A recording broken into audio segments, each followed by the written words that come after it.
Notre prochain invité, c'est le député de Côte-du-Sud, Mathieu Rivet. Bonjour. Bonjour, Michel. Comment allez-vous? Très bien. Oui? Très bien. Ça court? Ça va vite, ça va vite. C'est une semaine un peu spéciale, on va avoir l'occasion d'en parler. Est-ce que vous étiez au congrès en fin de semaine? D'ailleurs, c'est un peu ça. J'ai passé la semaine au chevet de ma femme, oui. qui a été hospitalisée. Comment ça va? Cette semaine. Elle est revenue à la maison. Okay. Donc, elle est revenue hier à la maison. Ça se passe bien, mais disons, elle a une grande pente à remonter. Okay. Pour pas que les gens s'inquiètent, là, ça va bien aller. Mais disons qu'elle avait besoin d'avoir quelqu'un à ses côtés cette semaine. Bon, on se permet de lui souhaiter un prompt rétablissement. Merci. Annie, il faut le mentionner, Annie Francard, qui est la directrice générale du député fédéral Bernard Généreux. Donc, tout à fait. Vous la saluerez de notre part. Je vais le faire avec plaisir. Mathieu, je veux vous demander, parce que je vois les députés qui portent tous ce bouton-là, et ça, c'est... Tout à l'heure, je vous ai vu, j'aimerais ça vous demander, c'est quoi la signification? Au fait, parce qu'il est noir. À chaque année, là, j'ai un veston noir. Je ne sais pas si les gens peuvent le voir, là, la télévision, mais c'est le logo de la 43e législature. Donc, à chaque année, il y a une épinglette comme ça qui est remise aux députés. Et c'est avec ça qu'on peut se faire identifier à l'Assemblée nationale pour les gardiens nous laisser passer là, aux différents endroits qu'on a accédé à l'Assemblée nationale. Très joli, le logo, le symbole qui a été fait là, pour cette 43e législature-là. Donc, c'est vraiment l'épinglette qu'on voit effectivement, c'est réservé aux députés. Donc, parfois, on voit aussi le fleur d'Elysée ou bien non, etc. Normalement, Québec, là, pour les l'Assemblée députés nationale. portaient le fleur d'Elysée. C'est pour ça que ça me Si on le voit bien, il y a une petite fleur d'Elysée de dessinée à l'intérieur, très jolie. Est-ce que ça a remplacé le bouton qu'on portait autrefois, le fleur d'Elysée? Ou... Bien, je pense que le fleur d'Elysée va toujours rester, mais il y a vraiment, comme député, toujours une épinglette comme ça qui est réalisée à chaque année. Là. Vous pensez quoi? Parce que là, vous à parlez chaque législature, excuse-moi, j'ai dit à chaque année, mais à chaque 4 ans, finalement, dans chaque législature. OK. Vous parlez de logo, moi, je vais vous parler de logo. Ah, on va faire ça avec plaisir. J'aime mieux, mon cher François, Legault, effectivement. Votre grand patron? Oui. Vous pensez quoi hier, à la fermeture du congrès, à chaque congrès, une fois par année, je pense qu'on demande... Ah non, ça faisait longtemps, là. Lui, entre autres, 2014, là. Oui, 2020, je crois qu'il y avait eu aussi un vote de confiance. On mentionnait hier sur les réseaux nationaux 2014. 2014, oui. Mais 98,62, 0,6 %. On peut dire 99. On va arrondir à 99 ensemble aujourd'hui. J'ai été surpris. Ah oui? OK. Oui. Et j'aimerais ça que vous me donniez votre point de vue là-dessus, votre commentaire, parce que, troisième lien, il y a eu beaucoup de décisions que M. Legault a prises récemment. On l'a vu sur les sondages. Les sondages, il a perdu 4 % et c'est le Parti québécois qui a pris un peu du poil de la bête. On peut analyser ça comment? Parce que c'est extrêmement fort. On sait qu'il y a des gens de la Beauce qui n'ont pas voulu se présenter au Congrès, entre autres. C'était cité dans le Journal de Québec. Comment on peut expliquer ça? Tu sais, moi, j'ai envie de dire d'abord le traitement médiatique de tous ces éléments-là complexes, je veux dire. Le troisième lien, c'est pas évident. Puis moi, j'accompagne les gens de la région ici, puis entre autres la Chambre de commerce, là, qui actuellement, tu sais, on s'est tout dit, là, l'information. Ils ont fait...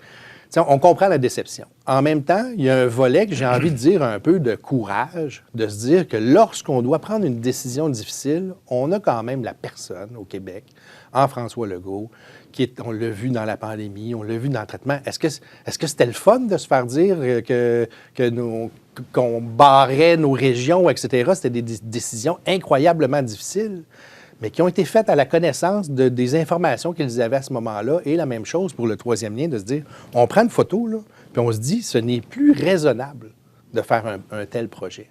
1, pour les coûts, 2, pour les données qu'on a. Est-ce que cette décision-là, elle est le fun à recevoir? Non. Mais il y a quand même, dans son équipe et dans son entourage, cette volonté-là de se dire, qu'est-ce qu'on va faire de bien pour les Québécois? Qu'est-ce qu'on va faire de bien pour l'avenir du Québec? Et ces décisions-là se prennent. Puis je pense que c'est cette tape dans le dos-là que au-dessus de 1000 personnes qui étaient rassemblées à Sherbrooke en fin de semaine ont voulu représenter et ont voulu dire à M. Legault, on vous suit là, dans ces décisions-là qui sont difficiles pour l'avenir du Québec. Je l'ai dit une fois en entrevue ici, là, le projet de loi 15 là, en santé, là, puis ces grands changements-là de société sur la transition énergétique, sur plein de volets, je peux vous dire que moi, ça Ça me stimule de voir qu'on a un chef comme ça qui est appuyé par son équipe. Hein. C'est plus de 1000 militants qui étaient là, jeunes et moins jeunes, des gens ici. Puis moi, je dois le dire, là, je suis très fier de l'équipe qui a représenté Côte-du-Sud puis qui s'est rendue. Là, je pense à Alain Brebillon, je pense à Philippe Carrière du côté de la Pocatière, je pense à mon équipe aussi qui travaille avec moi. J'ai pas pu être présent, puis ça m'a fait évidemment beaucoup de peine, mais je pense que le volet familial là, a pris le dessus là, sur ces circonstances-là. Mais j'ai déjà hâte au prochain congrès pour montrer à M. Legault comment on est fier de lui. On va revenir sur le troisième lien parce que j'avais comme invité la semaine passée deux personnes, le maire de Saint-Vallier, qui est également le directeur général de développement économique Bellechasse, M. Vallière, et M. Dumont, qui est maire de la Durantais. Ces gens-là ne sont pas contents.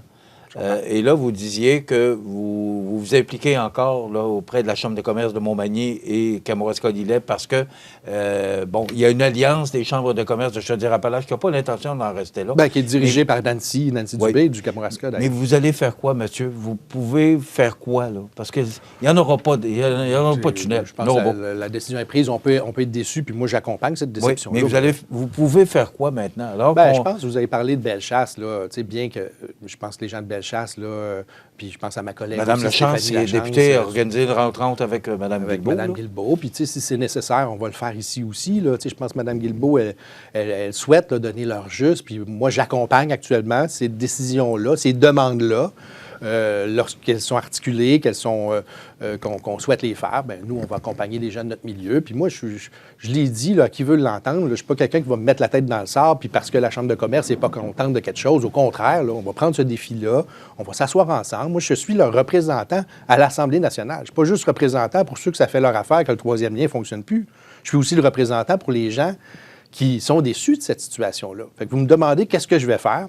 Il y a déjà des actions qui ont été posées, de dire à la Chambre de commerce ici à Montmagny, votre sondage, là, moi, je vais prendre les résultats de ça, puis je vais les envoyer à Bernard Drainville, qui est notre ministre responsable de Chaudière-Appalaches. Je vais les envoyer au premier ministre pour faire en sorte qu'on soit conscient que cette décision-là, elle est polarisante. Hein? Puis il y a des gens qui sont contents, puis il y a des gens qui sont mécontents. Mais les mécontents, ils ont le droit d'être entendus aussi. Puis moi, je vais les accompagner dans ça. Puis s'il faut organiser une rencontre, on va le faire. Puis je pense que moi, ce qui m'interpelle, là, c'est qu'on a des gens sur notre territoire qui ont des choses à dire. Puis en plus, on a cette chance-là d'avoir des gens qui ont des choses à dire, qui sont pertinentes, puis qui font bien leur travail. Puis nos deux chambres de commerce, il faut saluer ça. Là. Regardons les activités qu'ils mettent sur pied, la formation qu'ils donnent aux entrepreneurs, l'appui qu'ils donnent à nos entreprises. Je n'ai que des bons mots. Après ça, il arrive des situations qui sont moins plaisantes face au gouvernement. On va être à l'écoute. Là. Puis d'ailleurs, cette semaine, je crois qu'il y a des rencontres qui s'organisent, autant pour le complexe culturel sportif que pour le troisième lien. On va être à l'écoute, puis on va passer leur message. Bon, bientôt, vous allez gagner 30 000 de plus. On sait qu'il y a la négociation dans la fonction publique actuellement. C'est 2 3 alors que c'est entre 20 et 30 d'augmentation pour les députés. Ça ne fait pas l'unanimité. Vous voyez ça comment? Est-ce que vos citoyens vous en parlent? Oui, j'ai eu quelques éléments là, en fin de semaine là, qui étaient portés à mon attention là-dessus, puis je comprends aussi. En même temps, il faut faire attention aux raccourcis qu'on est en train de mener ensemble. Ça fait depuis ça fait plus de 20 ans qu'il n'y a pas eu de vérification salariale au niveau des députés. Pourquoi? Exactement pour la même situation qu'on vit là. C'est pas très populaire, que la façon d'organiser ça, puis on s'entend que ce n'est pas de la faute à Mathieu Rivet de savoir comment l'organisation au niveau du rattrapage salarial est organisée, mais effectivement, ça fait plus de 20 ans. Il y a eu un rapport qui a été réalisé et un autre en 2013 pour les mêmes raisons que le gouvernement libéral à l'époque, avec Claire Leroux-Dubé, avait eu ce rapport-là. Il a été pris. Puis il n'y a pas eu ce courage-là de se dire qu'il y a un rattrapage à faire depuis 2020. Là. On n'a pas de syndicat, nous autres, qui nous augmente de tant de pourcents par année. Là. C'est pas comme je pense que les gens ne sont pas trop là-dessus, Mathieu, plutôt que la période qui est difficile actuellement. C'est sûr. Mais il n'y aura jamais... Regardez, ça ne s'est pas fait en 2000, ça ne s'est pas fait à chaque année. Il y avait des discussions là-dessus. Puis moi, c'est ce qu'on me rapporte. Hein. Je suis nouveau aussi dans cette aventure-là. Moi, je sais que présentement, il y a un projet de loi qui est sur la table. Il va être analysé par tout le monde. Le rattrapage salarial, il n'est pas fait encore. Ça va être le 9 juin qui sera voté. Mais à l'heure actuelle, les partis d'opposition mentionnent leur intention. Il ne faut pas oublier hein, qu'au fédéral, hein, c'est un peu tout ça qui fait prendre ces décisions-là. On parle de près de 200 000 le revenu là, au niveau de la législature, au niveau fédéral. Fait que je pense qu'au Québec, là, ce rattrapage-là était nécessaire, puis il n'y a pas de bonne période pour le faire. On a décidé de le faire actuellement. Je vais appuyer. Mathieu, le 28 avril dernier, il y avait un lac à l'épaule de tous les maires de la MRC de Montmagny qui ont unanimement demandé et approuvé une résolution qui dit « ça nous prend un complexe sportif, culturel sportif en santé durable Oui. ». C'est un message clair que moi, les maires de la vous région vous saviez envoient. comment ça me stimule, là, puis les gens le savent, entre autres, là, à la MRC, puis le centre de services scolaires avec qui j'ai été plus proche, je vais dire ça comme ça, dans les dernières semaines, dans les derniers mois. Puis, c'est un travail qu'il faut faire tous ensemble. Puis moi, de savoir que tous les maires ensemble, rassemblés, définissent comme priorité ce projet-là, je trouve que ça donne bien. C'est ma priorité aussi. Donc, on va tous bien s'entendre. Je pense que dans les derniers mois, on a fait parler de Côte-du-Sud. On a défendu ce projet-là avec un volet positif, de démontrer aux personnes nécessaires. Je pense entre autres à M. Drainville, hein, qui s'est même déplacé, qui est venu ici, qui a vu de ses yeux vus quel était ce projet-là, quelle en était l'ampleur. Moi, j'ai réussi, je veux dire ça comme ça, à placer les blocs dans des bonnes cases pour que le projet puisse fonctionner. C'est pas terminé, hein, parce qu'il y a quand même un programme important là, qui pourrait financer ce projet-là, qui n'est même pas encore sorti. Hein. Là, on parle du projet au niveau des infrastructures sportives de ma collègue Isabelle Charret, aux loisirs et au sport. Donc, il y a quand même plein d'options. Puis moi, je suis content de voir que les maires se mettent ensemble. Puis d'ailleurs, dans les prochains jours, vous serez témoins là, que c'est maintenant venu le temps que l'ensemble des partenaires soient mis au courant d'une certaine mise à jour là, du projet du complexe culturel qui est mené particulièrement par la MRC ici de Montmagny. Là. Mathieu, M. Drainville est venu nous voir il y a au mois de mars, là, me semble. Oui. Oui. Puis M. Dubé, ministre de la Santé, qui est venu à la Pocatière récemment, là, la semaine dernière. À notre grande surprise, ça n'a pas été annoncé. Non, c'était. J'ai été surpris moi-même. Vous avez du pouvoir, M. Drainville? Bien, je peux raconter un petit peu quelque chose, là. Les caucus, OK? Moi, j'ai cette particularité-là. J'ai un caucus Bas-Saint-Laurent, qui est mené par Maïté Blanchette-Vézina, qui est ma collègue à Rimouski, ministre responsable du Bas-Saint-Laurent. On est une petite équipe, c'est super. J'ai un caucus aussi Chaudière-Appalaches. Chaudière-Appalaches, c'est les 7 députés, Bellechasse, La Beauce, Lévis, M. Drainville à sa tête, ministre responsable de la région de Chaudière-Appalaches. Et on a le caucus national, mené par François Legault, où les 90 députés, on se retrouve ensemble. Fait que dans ces moments-là de discussion très ouverte, très franche, qu'on parle de projets, etc., il est arrivé dans un des caucus nationaux que j'ai pris la parole, c'était pour les ambulances, entre autres. J'ai eu à parler direct avec M. Dubé de ça, puis on a développé, tu sais, il s'intéresse beaucoup, puis ici, on a une particularité singulière d'avoir un hôpital dans le Bas-Saint-Laurent à la Pocatière et aussi un hôpital ici à Montmagny, Chaudière-Appalaches. Un député qui rassemble ces deux CI3S-là pour s'occuper, entre autres, de ces deux hôpitaux-là, avec une frontière qu'on ne voit pas bien, mais que pour moi, elle est importante, Bas-Saint-Laurent, Chaudière-Appalaches. Donc, d'avoir pu avoir l'occasion de discuter avec M. Dubé de ça, avec son équipe aussi, de voir comment on peut faciliter la communication, comment on peut aider. À la Pocatière aussi, il y a un comité qui a été très présent dans le passé, qui l'est encore, là, Nos soins restent ici, qui a été vraiment un comité de revendication, je vais dire comme ça, mais là, d'amélioration de comment on peut faire pour améliorer les services aux citoyens.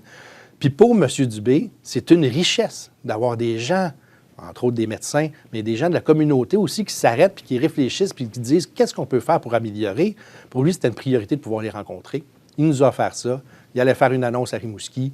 Il nous a avisé effectivement un peu à la dernière minute, mais je peux vous dire comment c'est un homme extraordinaire qui est à l'écoute. On est même arrivé là. C'est ce qui dégage aussi. À ma grande surprise, là, il y avait une formation qui était donnée sur un appareil payé par la Fondation de l'hôpital Notre-Dame de Fatima. On arrive là, il y avait des gens du cégep, de la Pocatière. Je vous en parle, j'ai des frissons. Tu sais, parce que des fois, on n'est pas toujours témoin. On me dit que le cégep, avec les soins infirmiers, il y a des dialogues, puis même des partenariats avec l'hôpital. Là, on arrive, puis c'est ce qu'on voit. Bien, c'était vraiment un moment là, vraiment intéressant. Il y avait le docteur Christian Roux aussi qui était là, qui est quelqu'un que je connais de longue date, qui, même avant mon élection, j'avais demandé à Dr. Roux, là, je vous compte des confidences, là, je m'étais assis avec lui. Puis moi, comme gestionnaire culturel, d'aller travailler pour les soins de santé, pour aller travailler pour nos entreprises, pour aller travailler pour différents secteurs, j'avais besoin de me nourrir de qu'est-ce qui se passe réellement dans nos hôpitaux ici à Montmagny puis à la Pocatière. J'avais demandé à Dr. Roux de m'asseoir avec lui puis de lui poser quelques questions, voir comment ça fonctionne de l'intérieur. Puis on avait eu une belle discussion franche puis ouverte. Puis quelques mois après, j'ai le ministre de la Santé qui vient me saluer dans notre région et qui s'arrête à la Pocatière et qui prend le temps d'écouter, entre autres, Dr. Roux et les équipes qui étaient là. C'était véritablement un beau moment. Puis j'en profite pour remercier mon collègue Christian Dubé là, d'être venu faire ce clin d'œil-là. Puis je peux vous dire, d'après moi, il va en avoir d'autres. Puis je suis très content de pouvoir démontrer aux gens du milieu l'importance que Côte-du-Sud a. C'était ma priorité dès le début de valoriser notre travail et qui on est et notre identité ici en Côte-du-Sud. Puis je vais continuer à le faire. Les colonnes du Temple ont été un peu secouées récemment à l'ITAC. On sait tout ce qui s'est passé autour de l'ITAC, au cours des dernières années. Et là, vous annoncez un investissement majeur. Est-ce que ça doit nous sécuriser? Est-ce que l'ITAC est à la Pocatière pour rester, Mathieu? Je sais que c'est toute une question. Oui, définitivement. Mais je vais juste reprendre un peu. L'investissement, il a été annoncé déjà depuis plusieurs années. Okay? Et moi, ce qui m'interpelle le plus, c'est, on va en parler, mais en même temps, ce que je suis super content, c'est de ne pas être au courant. Dans le sens que l'ITAC, il y avait une grande problématique à une certaine époque, jusqu'en 2021, là, c'est tout récent. Depuis 2021, l'ITAC est devenue une organisation autonome. Elle a son conseil d'administration, elle peut prendre ses décisions. Il y a une direction. Oui, cette direction-là partage 2 campus, mais c'est un petit peu comme la direction du cégep à la Pocatière. La direction générale du cégep à la Pocatière, elle s'occupe de 3 campus. C'est un peu la même réalité, mais on est dans le même milieu. Ici, on parle d'une organisation qui est à Saint-Hyacinthe et à la Pocatière. Et elle est dirigée par Aïcha, qui est là depuis 2021, depuis que le conseil d'administration a été nommé. Puis moi, c'est ce qui m'interpelle le plus, c'est de savoir que cette organisation, maintenant, dans notre milieu, ici à la Pocatière, a les reins assez solides dans sa gouvernance, dans la promotion de ses programmes pour prendre ces décisions-là. Et qu'on ait un gouvernement de la CAQ qui, dans les dernières années, a donné un financement important à cette organisation-là qui est là pour la relève agricole au Québec dans 2 campus. Et là, de savoir aujourd'hui, c'est pas le gouvernement, là. Le gouvernement a dit, voici l'enveloppe qu'on vous donne. Je ne me rappelle plus, mais c'était, je crois, 120 millions pour les 2 campus. Il faudrait vérifier exactement, mais je crois que c'est ça. Et que là, il y a maintenant des décisions qui sont prises pour réparer, entre autres, le volet caisse. Ça a été annoncé là, par l'ITAC. Bien, moi, je suis très heureux de ça, de savoir qu'ils ont cette autonomie-là. Et je suis aussi très heureux du travail que j'ai accompli depuis que je suis arrivé en poste pour bien faire comprendre là, les enjeux face à l'ITAC. Je pense que les gens ont compris, là, puis on le voit aussi. En tout cas, moi, personnellement, je le vois, le travail de communication exemplaire qui est fait par l'équipe de l'ITAC pour aller chercher des élèves. Là, si on peut aider à quelque part, là, c'est comment être assez attractif à la Pocatière et dans notre milieu pour faire en sorte que notre relève agricole vienne se former ici, dans nos milieux. Puis je pense que l'idée de rénover des infrastructures fait partie, entre autres, de ce volet-là. Maintenant, il faut leur trouver du logement, il faut les accompagner dans leur accueil. Mais je trouve tellement que la table, elle est mise, entre autres, par le maire Vincent Bérubé, qui est très proactif, puis qui a envie que son milieu se développe, qu'il soit attractif. Je pense que si tout le monde se met ensemble, là, on va réussir à faire des belles choses, entre autres pour l'ITAC, mais je pense aussi au CCTT, au Cégep de la Pocatière, au CDBQ. Tu sais, on s'occupe, ce pôle de formation-là, là, pour moi, ça fait partie des priorités aussi que je me suis donné. Il est important. Puis il y a une réelle volonté là, de pouvoir développer ce pôle de formation-là. Puis ça s'en témoigne, entre autres, au niveau des investissements qui vont être réalisés dans les prochaines années pour l'ITAC. On termine sur une note culturelle. Il reste à peu près 90 secondes pour parler de Riopelle, parce que c'est le centenaire. Riopelle aurait eu 100 ans cette année. Oui. Il y a beaucoup d'activités, particulièrement, il va y avoir une exposition, et ça vous interpelle? Bien, j'ai envie de me donner un peu un mandat. Là, je dis ça comme ça, mais une fois par année, peut-être 2 fois, on verra, dans un milieu. Là, ça va être à Montmagny cette année, ça sera peut-être à la Pocatière ou à Lillet l'année prochaine. ça a été ma vie, hein, d'être organisateur de projets, de mettre sur pied des... Fait que je ne veux pas dire que ça me manque, mais ça m'interpelle lorsque des beaux projets. Puis ici, effectivement, entre autres, le 15 juin, il y aura un moment exceptionnel à la place Montel, en collaboration avec la Bibliothèque de Montmagny, la Ville de Montmagny. Je pense aussi, puis je le salue, puis je le remercie d'avoir rebougé un peu son horaire là, au niveau du restaurant en face avec Pierre Bouffard, là, qui a accepté de nous donner un coup de main dans ça, avec la SDE, avec Mathieu Sirois également, avec les Arts de la scène, avec le programme de la Régie technique de scène là, ici à Montmagny, avec Sandra Matt. Donc, on s'est mis tout le monde ensemble, là, puis on a invité Raoul Duguay, qui va être ici, à Place Montel, le 15 juin. J'en dis pas plus parce qu'il y a plein d'autres surprises qui s'attachent à ça. Puis on va réaliser une conférence de presse dans les prochains jours. Donc, j'invite les gens déjà à cocher dans leur agenda. C'est gratuit.